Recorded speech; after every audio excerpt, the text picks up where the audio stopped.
প্রথমেই ক্ষমা চাই নিচ্ছি, অনেকদিন ভিডিও দিতে পারিনি। আর তোমরা দেখছো ক্রিকজিৎ আর আমি অরিজিৎ। আর বুঝলে ক্রিকেট ফ্যান্স খুড়ুয়ারা অনেকদিন ভিডিও দিতে পারিনি, তার জন্যে জোড়হাত করে নমস্কার, ক্ষমা করে দিও আমাকে।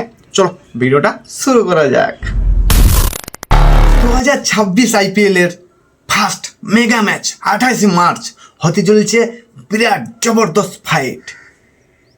রয়্যাল চ্যালেঞ্জার্স বেঙ্গালোর যে গত মরশুমের চ্যাম্পিয়ন, তাদের সাথে হতে চলেছে আব কি বার 300 পার। মানে বুঝতেই পারছো কার নাম বলতে চাইছি, সানরাইজার হায়দ্রাবাদ। ট্রেভিস টুল্লা, অভিষেক শর্মা, ঈশান কিষান, মানে সব বাঘা বাঘা প্লেয়ার। আর গতবারের চ্যাম্পিয়নরাও তো কোনো অংশে কম লাই, তাই না? কিন্তু ব্যাপারটা হয়ে দাঁড়াইছে সানরাইজার হায়দ্রাবাদের ফার্স্ট ম্যাচে ক্যাপ্টেন্সি কে করবে তাই নিয়ে কিন্তু সংশয়, খুব চিন্তায় রয়েছে সানরাইজ হায়দ্রাবাদের ফ্যান্সরা যে ফার্স্ট ম্যাচে কে ক্যাপ্টেন্সি করবে। প্যাট কামিন্স তো নেই, অ্যাভেলেবেল নেই। যতদূর খবর পাওয়া যাচ্ছে বন্ধুরা, বুঝলে মনে হচ্ছে আমাদের ঈশান খুড়াই ক্যাপ্টেন্সি করতে চলেছে। কারণ অভিষেক শর্মা যদি ক্যাপ্টেন্সি পায়, মানে মাথায় হালকা চাপ থাকতে পারে। তার চেয়ে ঈশান কিষান ডোমেস্টিক লেভেলে প্রচুর ক্যাপ্টেন্সি করেছে এবং ফাইনালেও জিতাইছে। অতএব এখানে ক্যাপ্টেন্সি হিসাবে বেস্ট অপশন ঈশান কিষান। কিন্তু গড়বড় হয়ে যাবে বাবুরা। এদিকে শোনা যাচ্ছে আরসিবিরও নাকি হেজেলহুড নাই।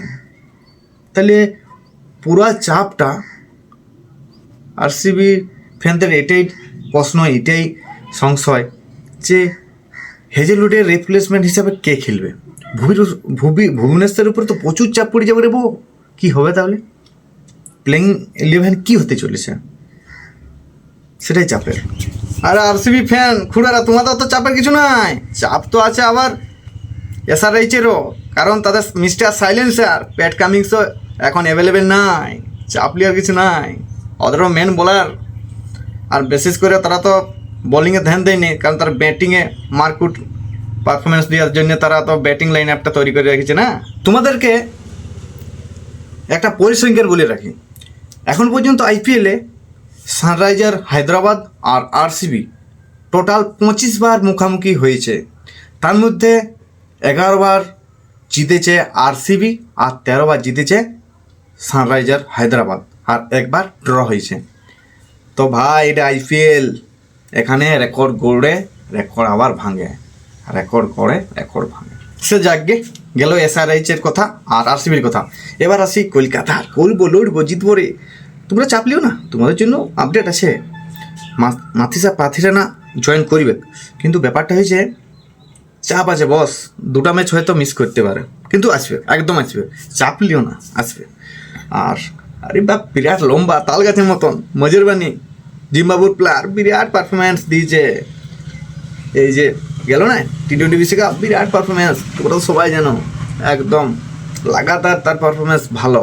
আর সেইটাকে কলকাতা কিনেছে, মানে বুঝতে পেরেছ, মানে কেকেআরের টিম। হ্যাঁ, উমরান মালিকও রয়েছে, হর্ষিত রানা নাই, তার জন্য খুব দুঃখ লাগছে ভাই, হর্ষিত ভাইয়ের জন্য। হ্যাঁ, আর এরপর আসি, আরে ধোনি, আরে এমএসডি, তা নাকি জার্সি নাম্বার 7 থেকে 8 হতে চলেছে। আরে সিরিয়াস? লান্ডলে সিএসকে ছেলেরা কোথায়?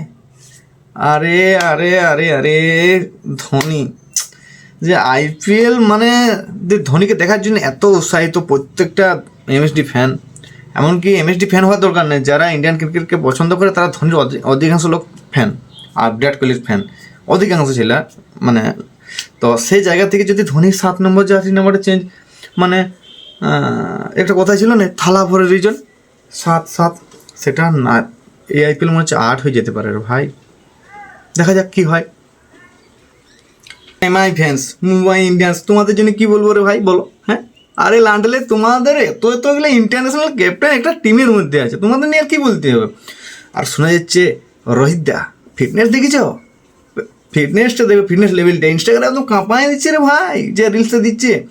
শুনছি নাকি এই আইপিএলে রোহিত দাকে আর ইম্প্যাক্ট প্লেয়ার নয়, মানে ফিল্ডিংও করাবে। আরে ভাই, এই ফিল্ডিং টিল্ডিং রোহিতদাকে মাঠের মধ্যে দেখতে পারলে রোহিত ফ্যান কেনে ওটা আমাদের ইন্ডিয়ান ক্রিকেট বলো বিশ্ব ক্রিকেটে তাকে দেখার জন্যে সব উৎসাহিত হয়ে থাকে। যদিও ক্যাপ্টেন্সি তাকে দেয় নেই, ক্যাপ্টেন্সি তার কাছে নাই, আশা করা যাচ্ছে হার্দিক পান্ডিয়া ক্যাপ্টেন্সি করবে। সে যাই হোক ক্যাপ্টেন্সি যাই হোক কিন্তু চলবে রোহিত দারেই, দেখে নিও। আরে লান্ডলে এমআইয়ের ফ্যান্স ড্রাই হেডস ফ্যান্সগুলো তাদেরকে বলছি, যদি রোহিত দা এবার ইম্প্যাক্ট প্লেয়ার না হয়ে যদি ফিল্ডিংটা করে, তার যে মুখের বাণী উফ সেরা লাগে। পরে যেগুলো শোনা যায় আর কি, বোলিং যে বল করছে বা ফিল্ডিং মিস করলে যে একটা বাণী শোনা যায়, ওটা শোনার জন্য তো ভাই আকুপাকু করে মন সবার নাকি। চলো দেখা যাচ্ছে নেক্সট ভিডিওতে, অনেকদিন পর ভিডিও দিচ্ছি, কিছু মনে করো না। নমস্কার, জয় হিন্দ, জয় ভারত।